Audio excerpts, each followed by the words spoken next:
Welcome to Onivia, League of Legends highlights. These are the best highlights from today's LCK matchup. This is Zeus, who's pulling the Renekton, pushing the wave in. Okay, here we go. Yeah, Pyosik fighting against Ona here, who does manage to steal this one away. There's a lightning rush over. The stun comes out immediately, though, from Perfect. And Pyosik gonna get smashed into the ground. The flash out from Ona as well, as now Zeus is in an extraordinarily uncomfortable position. Seismic Shove is going to miss, and oh my goodness, is it going to work? The turret! Oh, he was almost out of there. Almost out of there, but it is going to be a 1-for-1 in the end. As we just got he is losing more and more farm, is completely zoned off. You've got to make this work, Pyosik. 3-6 is going to be tough. Yep, Slicing Maelstrom is going to be used on the minion wave, and now Perfect just trying to get towards it. Wants to get the mana wants to get the experience. As Ona was tanking this one up, we've got dives everywhere though, as Beryl goes in and straight up whiffs. That's going to be the crash down from Carrier to try and buy some space. And Gumayusi should be falling here somehow. It almost worked, but it is going to be the 1-for-2. And T1 just kind of winning everywhere. Yeah, this is a disaster for He has flash and his ultimate, so even with Pyosik ulting him, he can just then turn on the stuns and say no. Right now, there's a Magnet Storm and a Bullet Time, and Featherstorm does need to be used. In comes Ona though, as that's Beryl almost surviving. Deft also being able to get a fair bit of damage back, as now BDD throws down the wall. Carrier going to knock him off. That's going to be so much damage onto this Talia. And Seismic Shove is going to miss. BDD has to flash to get out after being the one theoretically engaged. Here, I mean, Guma just does so much damage. Carrier is set up for this. It's the easiest combo in the book. Meanwhile, yep, Seismic Shove is going to be utilized here. The Renekton-Talia combination, some Shuriman friends are going to be able to take down the little Pikachu guy, as T1 now looking to try and answer, but Beryl pretty slippery. Does have Blast Cone 30 CS ahead. Yeah, he does have Teleport as well. Right now, Perfect is proxying, but a more present issue is what's happening down here in the bottom lane. He is going to commit the teleport. This will be seen by the wave, and Perfect still has his, but they're not going to be able to contest the dragon. He will not be teleporting to the opposite side of the map here post 10 minutes. Just head back to the top lane instead.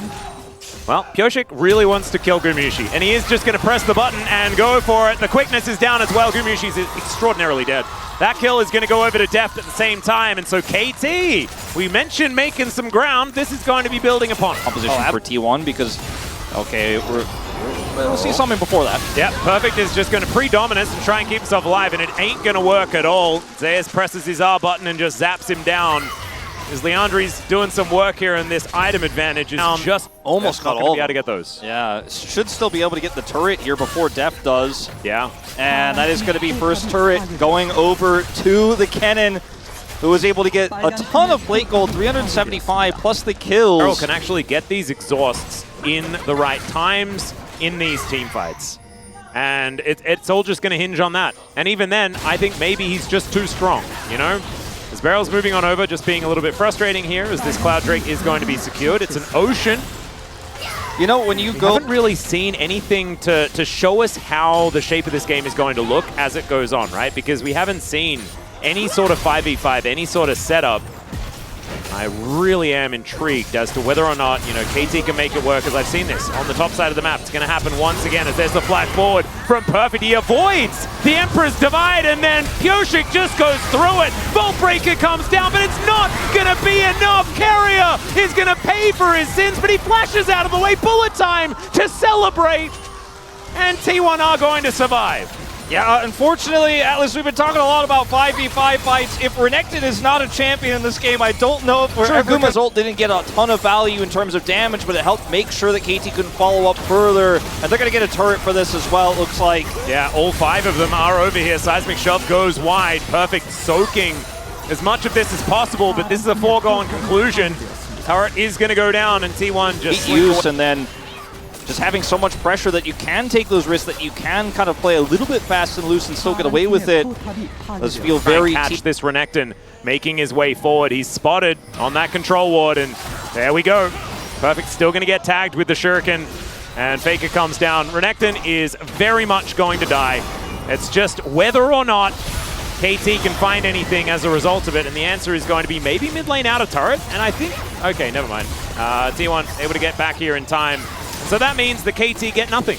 Isaiah still had teleport too, so even pushing up, maybe he's teleporting back in. We're all about to die. We might lose the game right here, but they were at least able to try to chip away at this and get some control of the river back. Perfect has TP in 10 seconds. Oh, too late. This dragon is still up and available. Faker is going to go golden, but there's the quickness. The bullet time is gigantic, though. And even Faker's sweep is going to work beautifully. Now Def, yes, he pressed the Feather Storm, but he comes down into hell once again. And T1 are going to wipe the map of KT. And Perfect, he just respawned. He's like, have to try something as KT. You're super far behind, but Faker bought that Seeker's arm guard. He had the extra eco with some of that extra plate gold to pick that up. Didn't finish his Leandri's. Isn't that as interested in that because he just knows that if he has enough money to buy the stopwatch. T1 at this point in time.